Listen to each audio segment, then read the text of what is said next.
ikakabit niya yung bell na may liha. Ayan, sinalpak ni Idol yung bell na nilagay niya ng liha, tapos ikakabit niya yung nut, tapos papaandarin niya. So panoorin niyo mga boss, kaya niya lang humusga. Comment niyo lang kung goods ba yung ginawa ni Idol. Ayan, oh, ubos ang lining mga boss, ubos.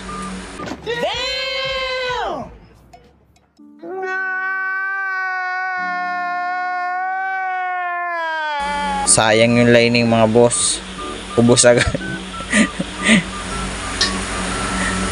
Sobrang lakas mga boss kung ganito yung patakboy nyo yung motor na may liha. Hindi na makakalis yung motor mga boss, ubos na lining.